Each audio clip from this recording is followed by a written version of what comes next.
हम पिछले जन्म में भी साधु थे, इस जन्म में भी साधु हैं, और जब तक मोक्ष मुक्ति की प्राप्ति नहीं होगी जब तक हम साधु ही बनते रहेंगे।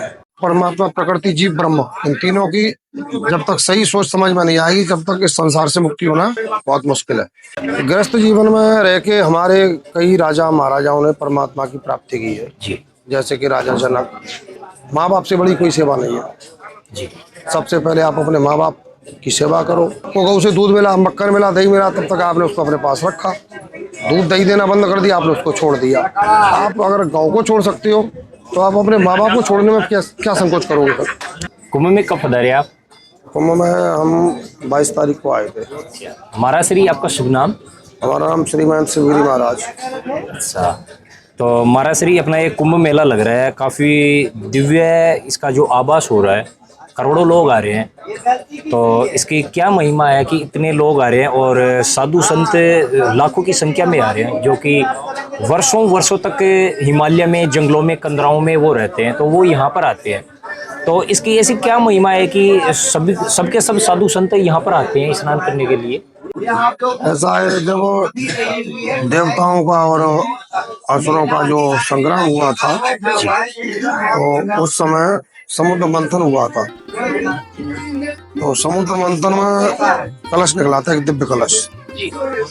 तो उस दिव्य कलश से 4 बूंदें अमृत तत्व की 4 जगह पर पड़ी, प्रयागराज, उज्जैन और नासिक और हरिद्वार। तो शास्त्रों का ऐसा मानना है कि इस 4 जगहों पे अमृत तत्व जो कलश में से बूंद गिरी अमृत की, तो उसमें नहाने से लोगों को आनंद की अनुभूति होती है। और बहुत लोग आते हैं, आस्था रखते हैं, तो बहुत पब्लिक आती है। और महाराज श्री, आप कब से तपस्या कर रहे हो? तपस्या तो हम साधु तो कई जन्मों से साधु होता है, एक जन्म से कोई साधु नहीं होता। अच्छा, जो पिछले जन्म होते हैं उनमें भी साधु ही रहते हैं? हम पिछले जन्म में भी साधु थे, इस जन्म में भी साधु हैं, और जब तक मोक्ष मुक्ति की प्राप्ति नहीं होगी जब तक हम साधु ही बनते रहेंगे। जैसे पिछले जन्म में हमने साधना की, कुछ बड़े जन्म की शरीर की अवधि पूरी हो गई, परमात्मा को जानने की कुछ जिज्ञासा आया मन में, कुछ मतलब तपस्या में रहा थोड़ा बहुत, तो फिर नेक्स्ट अगले जन्म में आप वहां से ही स्टार्ट करोगे। तो जब तक आप पूर्ण ब्रह्म को नहीं जान जाओगे, साधना करते करते करते करते परमात्मा, प्रकृति, जीव, ब्रह्म, इन तीनों की जब तक सही सोच समझ में नहीं आएगी जब तक इस संसार से मुक्ति होना बहुत मुश्किल है। तो महाराज श्री, जो आपने ये बातें बताई है, यह एक संत आदमी इन बातों को समझ सकता है। गृहस्थ जीवन में रहकर मनुष्य इन बातों को समझना तो दूर, इनकी तरफ उसका ध्यान भी नहीं जाता। तो ऐसा कौन सा ऐसा मार्ग है कि मनुष्य गृहस्थ जीवन में रहकर भी मतलब मुक्ति प्राप्त कर सके, परमात्मा को प्राप्त कर सके? गृहस्थ जीवन में रह के हमारे कई राजा महाराजाओं ने परमात्मा की प्राप्ति की है जी। जैसे कि राजा जनक, और भी बहुत हुए हैं, जैसे कि पितामह भीष्म भी थे। जी, पितामह भीष्म गृहस्थी में नहीं थे, लेकिन उनका परिवार था, उस परिवार के बीच में रह के परमात्मा को प्राप्त किया या उस ज्ञान तत्व को।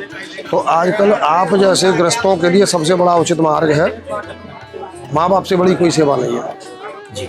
सबसे पहले आप अपने माँ बाप की सेवा करो, माँ के पिता की सेवा करो, और अपने देश की जो संस्कृति है, माँ बाप और गुरु, जो भी आपके गुरु हैं उनकी सेवा करो, और परमात्मा का भजन चिंतन करो, और अपने शरीर से किसी को कष्ट मत दो। छल कपट, चोरी, बेईमानी, धूर्तता, पाखंड, ये चीज सब त्याग दो। अपने जीवन में अगर कोई व्यक्ति एक अच्छा मानव और मनुष्य बन जाए, ये बहुत बड़ी बात है। सही बात है। साधु बनना हमारा उद्देश्य है, मार्ग है, लेकिन सबसे पहले हम एक अच्छे इंसान बन जाएं साधु होने के साथ साथ, तो ये बहुत बड़ी बात है। तो आप हो, हम हो, कोई भी हो, पहले एक इंसान बनने की कोशिश करो परमात्मा को जानने के लिए। तो परमात्मा की कृपा, गुरु कृपा, माँ बाप का आशीर्वाद, ये सब मिलने के बाद में परमात्मा की प्राप्ति या उसको जानने की जो जिज्ञासा है वो शांत होगी। महाराज जी, आज ऐसा बहुत ज्यादा विकट समय आ चुका है, इसमें संस्कृति का ह्रास हो रहा है। इसके अलावा जो जीव जानवर है, विशेषकर जो गौ माता है, उसका ह्रास हो रहा है। इनका मतलब अनादर किया जा रहा है, मारा जा रहा है। तो ऐसा क्यों हो रहा है आज के समय में महाराज जी?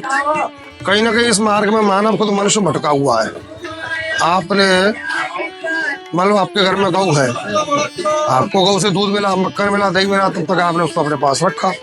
दूध दही देना बंद कर दिया, आपने उसको छोड़ दिया, तो शासन प्रशासन या कोई भी संत महंत क्या करे? तो जिम्मेदारी हर एक किसी की बनती है कि आप अपने घर में रख रहे हो तो उनकी व्यवस्था को करो, रखो, और दूध दे या ना दे।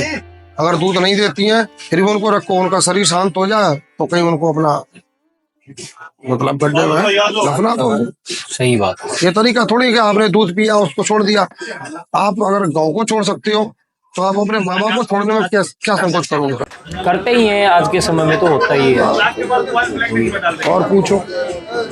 और महाराज आपका जो तपस्या जीवन है इस विषय में कुछ बताएं कि आप कौन सी किस तरह की तपस्या का पालन करते हो, कौन कौन सी तपस्या करते हो? हमारी सबसे बड़ी साधना का एक ही उद्देश्य है कि अपना जीवन ईमानदारी से जियो, बस ईमानदारी से जीवन जियो, किसी के संग बुरा मत करो, छल कपट चोरी बेईमानी धोखा पाखंड बिल्कुल छोड़ दो। परमात्मा को जानने के लिए परमात्मा की कृपा बहुत आवश्यक है।